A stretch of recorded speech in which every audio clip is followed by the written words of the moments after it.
이재명 대통령 부부가 분당 아파트를 팔면서 이른바 셀러 파이낸싱 방식으로 거래한 사실이 드러나면서 편법 거래 아니냐는 야권 공세가 이어지고 있습니다.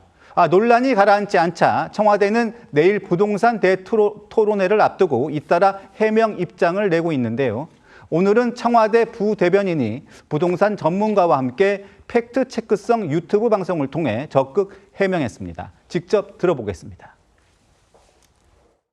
법적으로 명문화되어 있는 아주 일반적인 법적인 행위라고 보시면 되겠습니다. 굳이 이렇게 팔지 않아도 되는 것을 파셨다는 얘기는 제가 볼 땐 부동산에 대한 강력한 정책 의지를 갖고 계시고, 자, 나는 내가 살고 있지 않는 집은 팔고 정상적으로 움직이겠다는 의지를 보여주신 거예요. 주거 안정을 위해서 대통령께서 솔선수범하셔서 또 매수자 배려까지 하시면서 매매를 하셨다, 이렇게 보는 게 뭐 정확한 사실이라고 보시면 되겠습니다.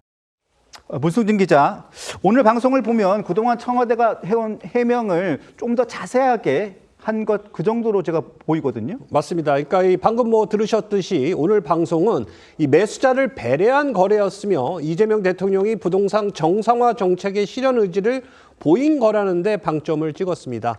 안기령 부대변인이 주요 쟁점들을 질문하면 이 부동산 전문가인 한문도 교수의 입을 통해 설명을 듣는 방식으로 진행이 됐는데요.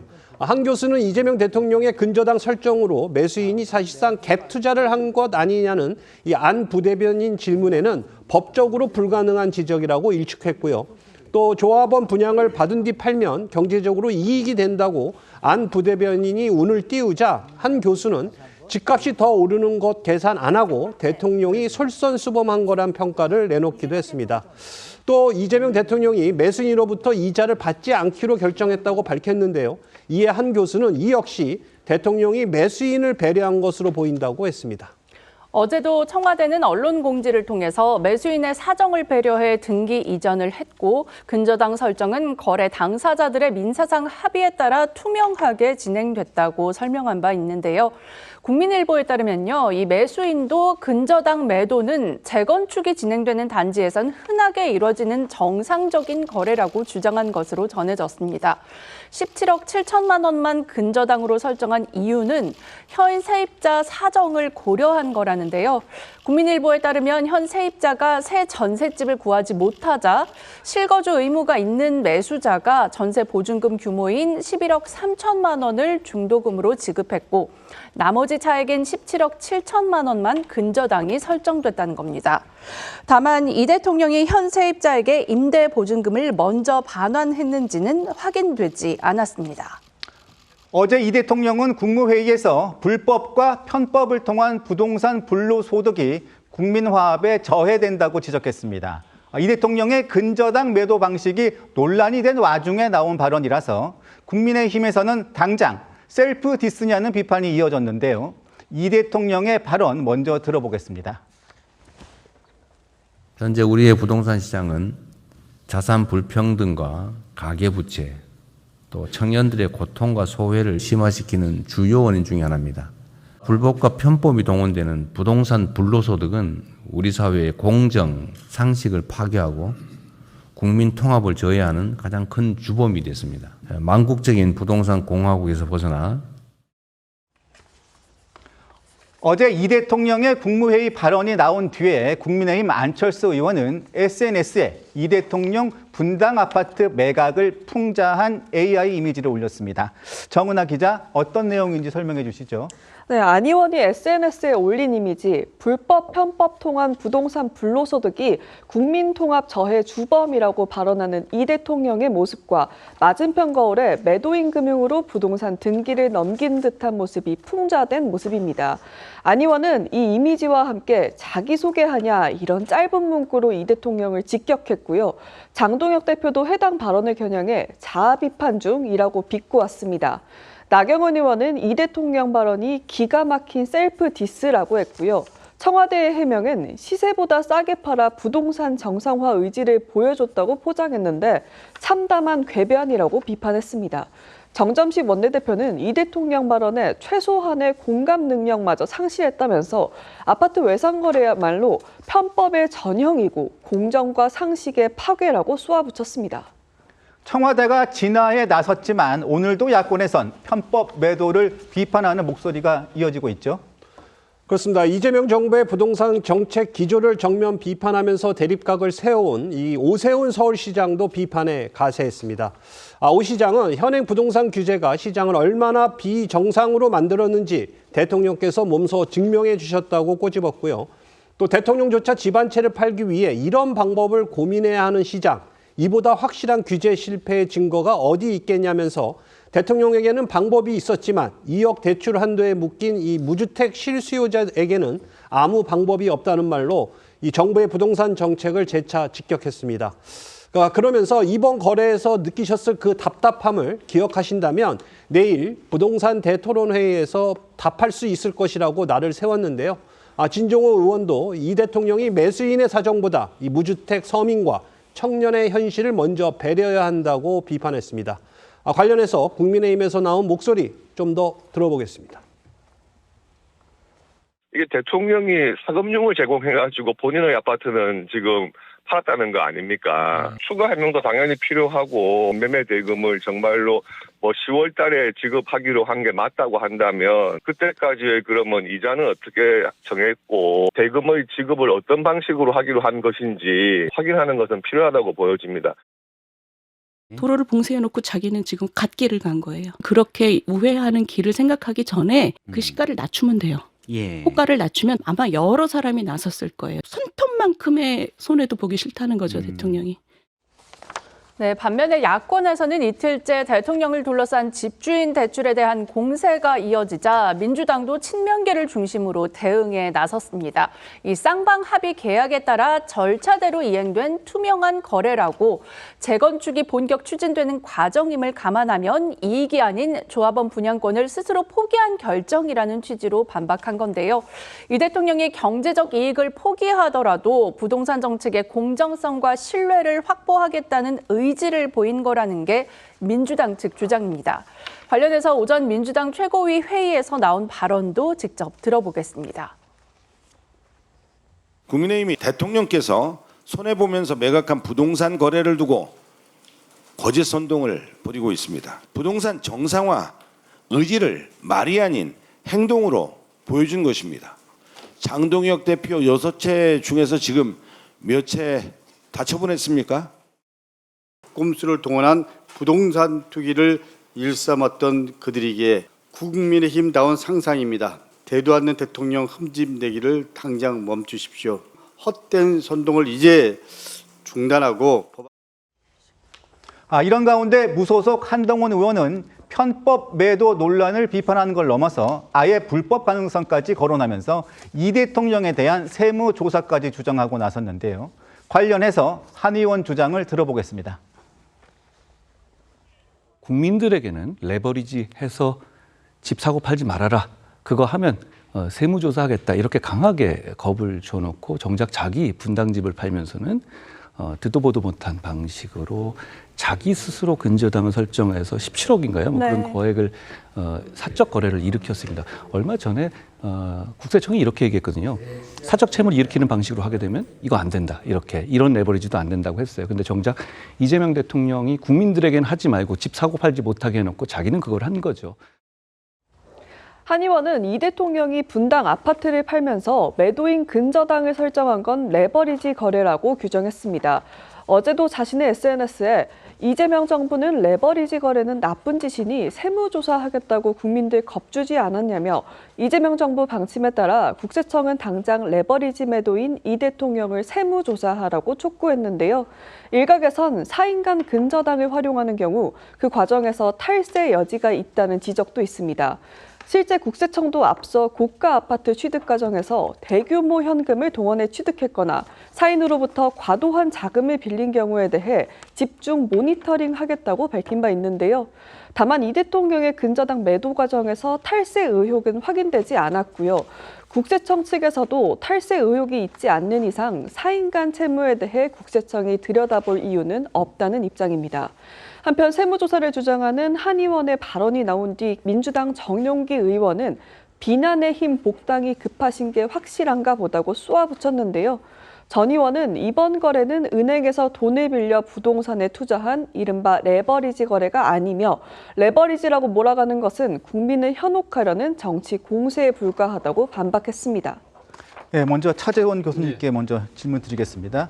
이 대통령의 셀러 파이낸싱 관련 논란들이 있는데요. 청와대를 통한 해명, 이거 어떻게 들으셨습니까? 사실 그러니까 집주인이 건재당을 설정해서 방법을 오해하는 이러한 것이 불법은 아닌 것은 분명합니다만 우리가 오늘 지금 이야기하다시피 상당히 편법 논란은 불러일으킬 수 있는 사안이라고 저는 생각을 합니다. 네. 물론 이재명 대통령 케이스 같은 경우 아주 좀 특이한 케이스입니다. 그러니까 집을 사는 사람이 대출을 받기 힘든 구조에다가 여기다가 무슨 문제가 또 이렇게 겹쳐 있냐면 재건축 조합은 지승계 문제가 걸려 있다는 겁니다. 그렇기 때문에 집주인 입장에서는 빨리 좀 팔 수 있고 사는 사람 입장에서는 초기 투자 비용을 낮출 수 있는 방안이기 때문에 아마 이런 이해관계가 맞았기 때문에 거래가 승사된 것으로 보입니다만 그럼에도 불구하고 상당한 논란은 저는 피할 수 없다고 보는데 가장 첫 번째 논란은 이거 아니겠습니까? 과연 그러니까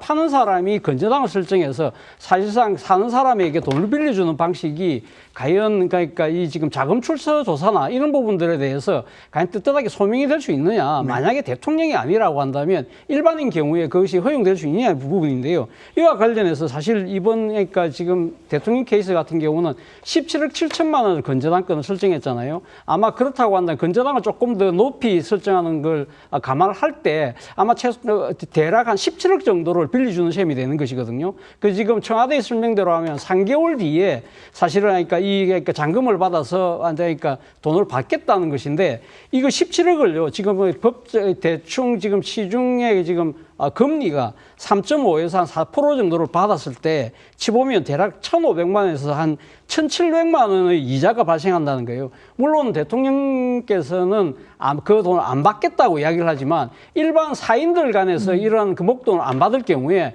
과연 국세청에서 그 정려로 보지 않을 가능성이 있을 것인가. 이럴 때 경우에는 세금 문제가 또 발생할 수밖에 없는 것이고 가장 중요한 문제는 사실은 일반 아파트를 사고 싶어하는 사람들 입장에서는 주식담보대출이 지금 막혀 있는 상태잖아요. 사실상 그런 상황에서 이 정책을 입안하고 실행하는 최고 책임자인 대통령은 이런 식으로 편법으로 우회를 할 수 있고 이것이 일반 사람들에게는 사실상 허용되기 힘든 구조라고 한다면 사실은 이 정책의 신뢰를 스스로 허물 수밖에 없다는 그런 비판에서는 자유롭지 못할 것 같습니다. 정기 의원님, 이 거래는 파는 사람을 위한 거래인 것 같습니까? 사는 사람을 위한 거래인 것 같습니까? 또 한동훈 의원은 세무조사가 필요하다는 주장을 하고 있는데 어떤 거래인 것 같습니까? 처음에 저는 사는 사람을 배려했다고 생각했는데 이거를 돌려서 생각하면 파는 사람을 위한 거래일 수도 있겠다는 생각이 듭니다. 왜냐하면 지금 이게 재건축을 앞두고 있다는 건데 그 시한이 있잖아요. 근데 만약에 지금 팔지 않으면 결국은 사는 사람도 이 물딱지가 된다는 겁니다. 그렇기 때문에 재건축을 보장받지 못하는 거잖아요. 그럼 집값이 떨어질 수밖에 없잖아요. 팔려고 내놨다면. 그런 점에서 파는 사람에게도 이거는 이익이 되는 거래라고 볼 수밖에 없는 것이고요. 단지 이제 청와대에서는 좀 싸게 내놨다. 지금 한 30억 정도 되는데 29억에 내놨다. 네. 이제 이런 설명을 하기는 하는데요. 지금 전세 보증금은 11억 3천만 원이래요. 네. 그런데 지금 근저당은 17억 7천을 잡고 있지 않습니까? 근데 보통 이럴 경우에 근저당은 액수를 더 많이 잡는 게 보통 관례거든요. 근데 사금융이라 그런지 저는 사금융 쪽으로는 잘 몰라서 제가 이것에 대해서 확신을 가지고 설명할 수는 없겠지만은 아무튼 지금 차 교수님 그 말씀 하셨잖아요. 대통령이니까 이런 거래가 가능하지 일반인 같으면 허용했겠는가 그랬는데 간단한 방법이 있습니다. 일반인도 허용해 주세요. 똑같이 하는 거에 대해서. 그리고 국세청에서 문제 삼지 마셔야 됩니다. 대통령이 이렇게 모범을 보였으면 지금 저는 솔직히 이런 기발한 방법에 대해서 한 번도 생각해 보지 못했는데 상당수 사람들이 이런 방법도 있겠구나 해가지고 활용하려고 하는 사람도 굉장히 많을 텐데요. 대통령이 했으니까 일반인들도 이것을 허용해 주시면 됩니다. 그렇지 않으면 이거 대통령만 되고 일반인들이 안 된다 그러면은 신뢰, 지지 상당히 깎일 것 같습니다. 네, 이 대통령의 이번 그 아파트 그 매각 방식은 불법은 아니라는 점을 아니 다시 그러니까 한번 일반인에게도 이 편법을 활용하게 해달라는 네, 불법이 거예요. 아니라는 점을 다시 한번 말씀드리겠습니다. 이 대통령의 매도 방식이 아까 말씀하신 것처럼 불법은 아닙니다. 하지만 국민들에게는 대출 규제로 돈을 빌리지 못하게 해놓고 대통령이 굳이 이런 논란까지 만들면서 이 시점에 집을 팔았어야 했는지에 대해서는 의문이 남습니다. 그렇습니다. 오늘 조선일보는 불법은 아니지만 이 정책 결정 총책임자인 대통령이 스스로 만든 규제를 사실상 무력화시켰다고 지적한 이 전문가 목소리를 전했는데요. 권대중 한성대 석좌 교수는 잔금을 받지 않은 상태에서 소유권 등기를 넘긴 걸 정상 거래로 보긴 어렵다면서 만약 다른 사람이 이런 방식으로 거래했을 때 이 대출을 엄격하게 규제하는 현 정부가 어떻게 볼지 의문이라고 했습니다. 경향신문은 이 같은 방식을 일반인이 썼을 땐 구청의 토지거래 허가를 받을 수 있을지 의문이라고 했는데요. 주정훈 경실련 토지주택위원장을 인용해 이 부동산 안정수단이라고 정당화하며 이것저것 끼워 맞추다 보니 엉망진창이 현 부동산 시장의 난맥상을 보여준다고 지적했습니다. 문제는 편법이 아니냐는 말이 나오는 집주인 대출 방식이 강남 일대 부동산을 중심으로 확산될 조짐을 보이고 있다는 점입니다. 이정민 기자, 이미 집주인이 대출을 해주겠다, 이런 조건을 내건 부동산 매물이 나오고 있다면서요? 네, 맞습니다. 최근 강남구 자곡동의 한 아파트 매물에 대해서는요, 이 집주인 대출 6억 원이라는 문구가 등장해서 눈길을 끌고 있습니다. 이 해당 매물은 매매가 20억 원에 올라와 있고요. 현재 금융권에서 최대 한도인 4억 원 대출을 받는다고 가정할 경우에 집주인에게 6억 원을 빌리면 매수인은 자기 자본 10억 원으로 20억 원대 아파트 매수가 가능한 셈입니다. 이런 이른바 셀러 파이낸싱은 법적으로 금지된 방식이 아니라 부동산 업계에서는 대출 규제로 거래가 위축된 상황에서 매도인과 매수자의 이해관계가 맞아떨어질 경우 강남 지역 고가 아파트를 중심으로 더 늘어날 거라는 전망도 나오는데요. 실제로 이 송파구 잠실 등의 아파트에 대해서도 최근 매도인 대출 가능이라는 조건이 제시된 매물들이 올라온 것으로 전해졌습니다. 한국일보는 서울 강남권의 한 부동산 관계자를 인용해서 4인 간 근저당도 언제 규제할지 모른다는 분위기가 있었는데 대통령도 했으니 당장은 막히지 않겠다는 우스갯소리가 나온다고 업계 분위기를 전했는데요. 대통령이 금융규제망을 우회해 거래했다는 점에서 편법이 공식화했다는 지적이 정치권 안팎에서 나오고 있는 만큼 내일 예정된 부동산 대토론회에서 이 대통령이 공식적인 입장을 밝힐지도 주목됩니다. 네, 차 교수님, 네. 4인 간 근저당이 활성화되는 게 아니냐 우스갯소리가 나오는 것도 사실입니다. 내일 부동산 대토론회가 있는데 이 대통령 여기에 관해서 본인이 직접 입장을 밝힐지도 의문입니다. 저는 밝힐 필요가 있지 않나 하는 생각이 듭니다. 내일 말씀하신 것처럼 부동산 세제와 관련된 대국민 토론회인데 이와 관련해서는 사실 이 토론을 하는 이유는 뭘까요? 이제 여러 가지 부동산 정책과 세금과 관련된 규제 이런 부분들에 대한 국민의 공감대와 정책의 신뢰를 확보하기 위한 것이잖아요. 지금 당장 그러니까 대통령이 사실 입안하고 사실상 결정을 했던 이 주식담보대출에 대한 규제가 상당히 그러니까 지금 논란이 되고 있는 상황에서 본인은 상당히 우회적인 방법으로 이렇게 지금 회피하는 듯한 모양새가 지금 있는 데 대해서 국민들이 상당히 우려하고 또 걱정하는 그런 상황이잖아요. 그렇다고 한다면 왜 이런 식의 계약을 할 수밖에 없었던지, 그리고 또 여기와 관련해서 앞서 제가 잠깐 이야기했던 이 17억이라는 돈을 3개월이 될지, 물론 일단 3개월이라고 이야기를 합니다만 3개월보다 더 늦춰질 가능성도 있잖아요. 그렇다고 한다면 이자의 규모가 점점 커질 수밖에 없는데 이와 관련해서 필연적으로 제기될 수밖에 없는 정려와 관련된 논란, 이런 부분들에 대해서도 대통령이 깔끔하게 해명을 할 필요가 있지 않나 하는 생각이 듭니다.